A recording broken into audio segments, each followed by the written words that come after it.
respected founders ma'am, Ram Naresh Tyagi sir, Pathak sir, Shubhangi ma'am, and my dear students. आज 23 जनवरी को हम यहाँ इकट्ठे हुए हैं नेताजी सुभाष चंद्र बोस, भारत के वो सपूत जिन्होंने एक शब्द जब बोला दिल्ली चलो तो पूरा देश उनके पीछे निकल पड़ा था। जिन्होंने जब ये कहा तुम मुझे खून दो मैं तुम्हें आजादी दूंगा, तो आजादी के दीवानों की इतनी लंबी लाइन लग गई बताते हैं। उनमें से हर एक ने खून से हस्ताक्षर करना तब तक जारी रखा जब तक नेताजी संतुष्ट होकर के उन्होंने ये कह दिया था कि अब हम एक पैरेलल सरकार चला सकते हैं। अब मुझे पूरा विश्वास है कि हम अंग्रेजों के छक्के छुड़ा सकते हैं। आज उन्हीं भारत के महान सपूत को याद करने के लिए नेताजी और आईएनए के भारत की आजादी में कंट्रीब्यूशन को याद करने के लिए हम यहाँ इकट्ठे हुए हैं। आइए सबसे पहले हम सब की तरफ से पुष्प अर्पित करने के लिए और माल्यार्पण करने के लिए मैं निमंत्रण दे रहा हूं फाउंड्रेस मैम राम नरेश त्यागी सर, पाठक सर और शुभांगी मैम को वे मंच पर आए और हम सब की तरफ से भारत के उस महान सपूत की चित्र पर माल्यार्पण करें।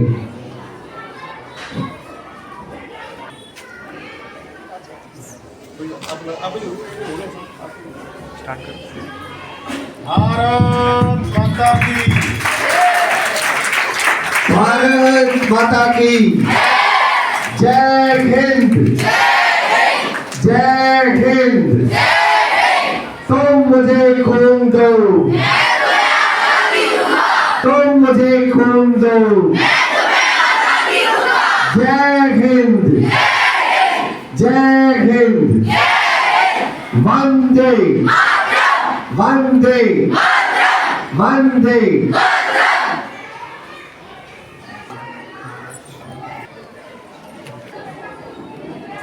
दोस्तों, हम सभी जानते हैं जिस प्रकार अंग्रेज सरकार नेताजी के तेज तर्रार रवैये और संगठन की क्षमता से घबरा उठी थी और उन्हें जेल में बंद कर रखा था।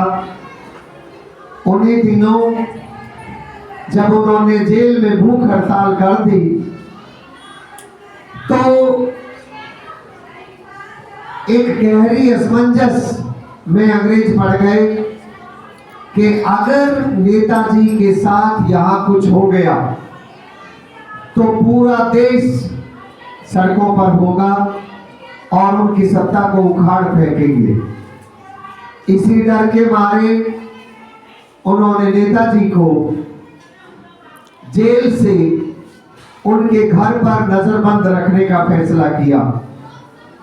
और किस प्रकार एक रात को गौरी सरकार की नजरों में धूल झोंक कर वे भारत छोड़कर अफगानिस्तान के रास्ते जब निकल गए, जब तक उन्होंने अफगानिस्तान का बॉर्डर पार कर लिया तब तक तो अंग्रेज ये पता भी नहीं कर पाए कि वो गए कहां। ये क्षमता थी नेताजी में। आप सभी को पता है कि जापान में जाकर के जापान के सम्राट से मिले, हिटलर से मिले। कई बार हिटलर से मुलाकात को एक गलत संदर्भ में भी पेश कर दिया जाता है कि उनको हिटलर जैसे डिक्टेटर से नहीं मिलना चाहिए था, लेकिन एक अध्यापक के नाते, एक हिस्ट्री के स्टूडेंट के नाते हम जितना समझ पाए, हमें ऐसा लगता है कि एक राक्षस को मारने के लिए दूसरे राक्षस का सहारा लेना पड़ता है। अंग्रेजों को उखाड़ फेंकना इतना आसान नहीं था। शायद इसी लालच में भारत मां को आजाद कराने के लिए उनको हिटलर से हाथ मिलाना पड़ा था। लेकिन हम सब जानते हैं कि अमेरिका के वर्ल्ड वॉर सेकेंड में ज्वाइन हो जाने के बाद, पर्ल हार्बर पर जब हमला हो गया था, उसके बाद यूएस जब सकारात्मक रूप से सेकेंड वर्ल्ड वॉर में कूद पड़ा तो फिर परिस्थितियां बदलने लगी। उधर रसिया की सेनाएं जर्मनी की तरफ बढ़ने लगी थी और जापान भी पीछे हटने लगा था। तो फिर नेताजी को लगा कि अब बदलते हुए सर्कमस्टांसेस में शायद रसिया से मदद लेना सही रहेगा। यही कारण थे कि वे पहले जब जर्मनी से जापान आ गए थे और जापान में जब लगातार उन्होंने 2 साल काम करने के बाद भी, आप सभी को पता होगा कि जो इंडियन इंडिपेंडेंस लीग थी वो तो रासबिहारी बोस ने बनाई थी, लेकिन बाद में नेताजी जब उसके प्रमुख बन गए तो उन्होंने इसका नाम भी बदल दिया था और फिर इसे आजाद हिंद फौज यानी कि इंडियन नेशनल आर्मी का नाम दे दिया था। लेकिन अब क्योंकि समस्या ये हो गई कि जापान भी हारने लगा था, तब उन्होंने रुख रसिया की तरफ किया। मुख्य उद्देश्य यही था कि मां भारती के लिए आजादी लेनी है और बदलते हुए स्वरूप में जहां से मदद मिल जाए वही अच्छा। लेकिन दुर्भाग्य देखिए कि वो व्यक्ति जो जर्मनी से जापान आते समय एक अकेले एक पनडुब्बी में आए थे और किस तरह से कितने दिनों तक कितनी कठिन जिंदगी उन्होंने उस पनडुब्बी के अंदर बिताई थी। आज जब उनको जापान से रसिया जाना पड़ रहा था तो फिर से एक बार वही परिस्थितियां आई। जब वो उस जहाज में बैठने लगे तो उनसे कहा गया कि जहाज में ज्यादा जगह नहीं है और आप केवल 3 लोग चल सकते हैं।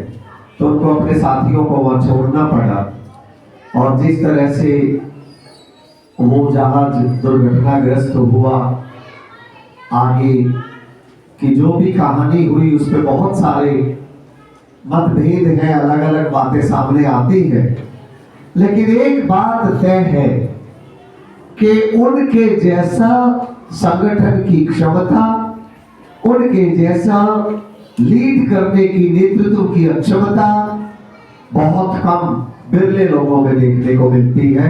इस पर कोई शक नहीं। आज एंजल्स परिवार में दो विद्यार्थी अपने विचार नेताजी के जीवन पर रखना चाहते हैं। मैं बड़े प्यार से दिव्यांशी और छवि को मंच पर निमंत्रण दे रहा हूं। जोरदार तालियों से उनका स्वागत कीजिए। Good morning everyone. I Chavi with my fellow partner Divyanshi. Today we are here to deliver a speech on Subhash Chandra Bose. In March 1942, the Indian Independence League convened a conference at Tokyo where it was decided to form the Indian National Army or the Azad Hind Fauj. The INA consisted of the Indian soldiers who had been captured by the Japanese during the Second World War. General Mohan Singh was the leader of the army. In June 1942, another conference of the Indian Independence League was set up in Bangkok, in which Subhash Chandra Bose was also invited. Soon Ram Bihari Bose resigned from the chairmanship of the Indian Independence League and appointed Subhash Chandra Bose as its new chairman, and he was also appointed as the Supreme Commander of INA. Subhash Chandra Bose was a member of the Congress. In 1939, he left the Congress and found a new party called the Forward Bloc. In March 1941, Bose escaped from India and reached Berlin. In 1943, he assumed the commandership of the INA. Netaji Subhash Chandra Bose reorganized the Indian National Army. He gave the slogan Jai Hind, Victory of India. To the Indian soldiers, he declared new club and acted He also raised a war slogan Delhi Chalo, on to Delhi. On 21st October 1943, Subhash Chandra Bose set up a provincial government of Free India in Singapore. In March 1944, the Indian National Army marched towards Assam via Burma. The Indian National Army troops hoisted the Indian tricolor flag at Morang in Manipur. Women also joined his army in large numbers. A separate regiment for women was formed by the name of Rani Lakshmibai Regiment. It was led by Captain Lakshmi Swaminathan. Japan was defeated in the Second World War in 1945.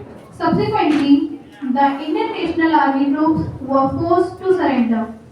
Subhash Chandra Bose died in an air crash near Taiwan in August 1945. The Indian National Army soldiers were tried at the Red Fort in Delhi. The Indians organized strikes, demonstrations all over the India for the release of the soldiers. The British were also forced for the release of the Indian National Army soldiers. Thank you so much everyone. You are extremely good to me. तो जैसा कि दिव्यांशी और छवि ने बताया, ये लड़कियों को army में लेने का जो कॉन्सेप्ट है, हम नया समझ रहे हैं। ये नया थोड़े ही है। नेताजी, इसीलिए मैं कहता हूं, अगर भारत में नेताजी कहलवाने का हक है तो वो एक ही आदमी को है। एक ही आदमी है नेताजी। बाकी ये दूसरे नेता बड़े घूमते हैं, पता नहीं उनको किस दृष्टिकोण से नेता कहे, लेकिन सचमुच के नेता थे। कितनी दूर दृष्टि रखते थे। रानी लक्ष्मीबाई के नाम पे उस समय एक ब्रिगेड की स्थापना कर देना बड़ी बात है। इससे पता चलता है कि वो इतने दूरदर्शी थे कि उनको पता था कि लड़कियों की भी सहभागिता सेना में भी बराबर की होनी चाहिए। इससे ये भी पता चलता है कि बहुत सारे लोग लड़कियों की क्षमता पे उन दिनों में शक करते थे, संदेह करते थे, लेकिन नेताजी क्योंकि ट्रू नेताजी थे, उनको दुनिया की आधी आबादी पर ना कोई शक था ना कोई संदेह था, इतने स्पष्ट थे। दोस्तों ध्यान रहे कि ये वो समय था जब दुनिया के किसी भी देश में लड़कियों को वोट डालने का अधिकार नहीं मिला था। आप याद कीजिए, ये सारे वीमेन मूवमेंट्स 1946 में लड़कियों के लिए सफल हुए पूरी दुनिया में वोट डालने का अधिकार पाने में। नेताजी ने तो उससे बहुत पहले लड़कियों की सहभागिता, उनकी कि वो सक्षम है, इस बात को प्रमाणित किया है दुनिया के सामने। केवल यही नहीं, नेताजी के बारे में बहुत सारी गलतफहमियां हैं लोगों को। एक और गलतफहमी है और वो ये कि आजादी की लड़ाई में वो तो फिर अलग अलग दो लाइनें थी। नहीं दोस्तों, अंग्रेजों ने जिस घबराहट के साथ 1945 के आसपास, आप देखिए पढ़िए किस तरह से रोज एक घटना होने लगी, और अंग्रेजों ने जिस जल्दबाजी में भारत को छोड़ने का फैसला किया 1945 में, जब ये लोग चर्चिल की सरकार हार गई, बुरी तरह से हार गई और एटली प्रधानमंत्री बने, सबसे पहले उन्होंने क्या कहा कि हम जितना जल्दी हो सके भारत को छोड़ना चाहेंगे। क्यों, कभी सोचा? ये 1944 का वो दबाव था जिसमें नॉर्थ ईस्ट, कभी आप घूमने जाइए, आपको जगह जगह पर लिखा मिलेगा, भारत के बहुत सारे ऐसे एयरपोर्ट हैं अब जो अब यूज नहीं हो रहे, बहुत बड़ी बड़ी हवाई पट्टियां वैसे ही पड़ी हैं, वो उस समय यूज होती थी, और उन सब पे अंग्रेजों को खदेड़ा गया था, और वहां तक आजाद हिंद फौज ने वो एरिया पूरा जीता था। 1944 में जब आजाद हिंद फौज और जापान की सहायता से उन्होंने यहां तक जीत लिया, आपको पता है अमेरिका के राष्ट्रपति ने क्या कहा था? अमेरिका के राष्ट्रपति ने इंग्लैंड के प्रधानमंत्री से एक ही बात कही थी, जिस शर्त पे भारतीय बात करना चाहे उस शर्त पे बात कर लो। और आप जानते हैं कि उस समय तक अमेरिका और रसिया ताकतवर देश बन चुके थे, तो इंग्लैंड की सरकार पे ये भी एक बहुत बड़ा प्रेशर था, क्योंकि उनको ये लग रहा था, इसमें भी मैं देखता हूं कि सुभाष की दूरदर्शिता थी कि उन्होंने एक दूसरे तरह से बैलेंस बनाने के लिए सहायता दी। तो अंग्रेज इस दबाव में आए कि आजाद हिंद फौज और जापान तो आगे भारत को जीतते हुए आ गए, अब अगला स्टेप क्या होगा? आजाद हिंद फौज भारत पे कब्जा करेगी और जापानीज चाइना को ले लेंगे।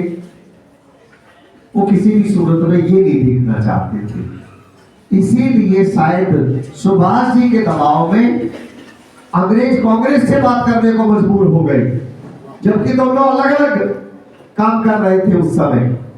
मैं एक बात और यहां हमारे यहाँ कुछ बच्चे इतिहास को बहुत गहनता से पढ़ते हैं। मैं एक बात और कहना चाहूंगा, गांधी को महात्मा कहने वाले और बापू कहने वाले पहले पर्सन कौन थे पता कीजिएगा। कुछ लोग बड़ी आजकल स्टोरी चलाते हैं, एक नई यूनिवर्सिटी आ गई है व्हाट्सएप यूनिवर्सिटी, कृपया करके इससे बचे, पुस्तकें पढ़े। उन दिनों के न्यूज़पेपर्स अगर मिल जाए तो सारी दुनिया के पढ़े।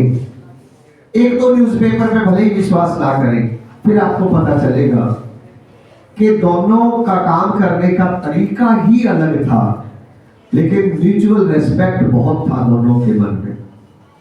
इसीलिए उन्होंने 1942 के क्विट इंडिया मूवमेंट में, आपको तो याद है 1941 में नेताजी यहां से चले गए थे अफगानिस्तान बॉर्डर पार करके, और वो 1942 में जापान में थे। वहीं से 1944 में वो जीतते जीतते इस एरिया को नॉर्थ ईस्ट में घुसे गए, ठीक है, आजाद हिंद फौज बना करके अंग्रेजों को हराकर। 1942 में क्विट इंडिया मूवमेंट शुरू होता है 1942 में भारत में। नेताजी पहले व्यक्ति थे जिन्होंने रेडियो पर ये कहा था, आपको याद होगा उस समय वो एक रेडियो स्टेशन शुरू कर चुके थे वहां पर, और जापान सरकार की मदद से उसे पूरी दुनिया में सुना जाता था। उस रेडियो को अंग्रेज भारत में भी नहीं रोक पाते थे, भारत के लोग भी सुनते थे, उनके एड्रेस को वहां से भारत के लोग सुनते थे। कितने बड़े नेता थे वो, किस तरह से लोगों को मोटिवेटेड रखते थे। उन्होंने ये कहा था अब समय आ गया है, क्विट इंडिया के समय, जब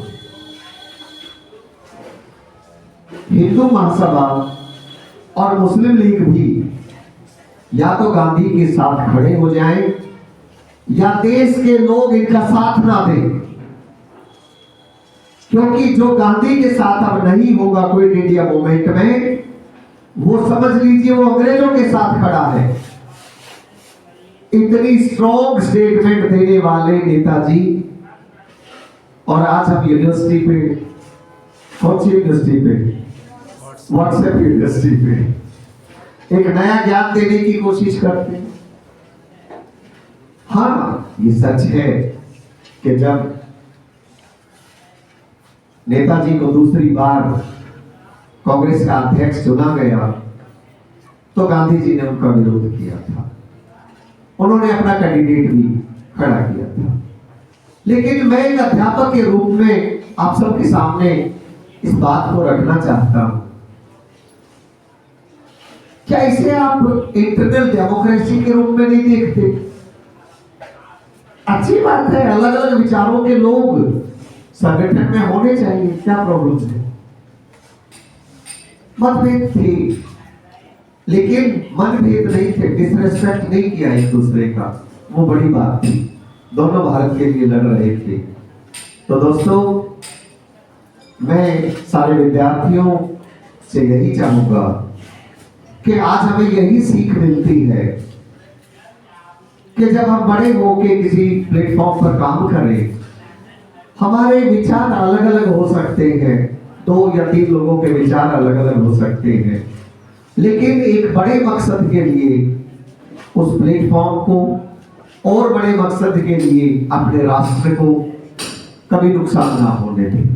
इस बात का जरूर ध्यान रखें। हमारे काम करने के तरीके अलग हो सकते हैं, मैं अपने राष्ट्र की सेवा अलग तरीके से करना चाहता हूँ, आप अलग तरीके से करना चाहते हैं, लेकिन इस बात को जरूर ध्यान में रखें, एक दूसरे का म्यूचुअल रेस्पेक्ट खत्म ना करें। मत भिन्नता रहे, अपने मत रखते रहे, लेकिन उसे मत भिन्नता तक कभी भी ना आने दें। मैं अपनी वाणी को विराम देने से पहले एक बार फिर से आप सबसे ये दरखास्त करूंगा कि वही नारे एक बार गूंजने चाहिए आसमान में जो नेताजी ने उस समय दिए थे। तो मेरे साथ 3 बार बोलेंगे, दिल्ली चलो, दिल्ली चलो, दिल्ली चलो, तुम मुझे खून दो, तुम मुझे खून दो, तुम मुझे खून दो। जय हिंद, जय हिंद, जय हिंद।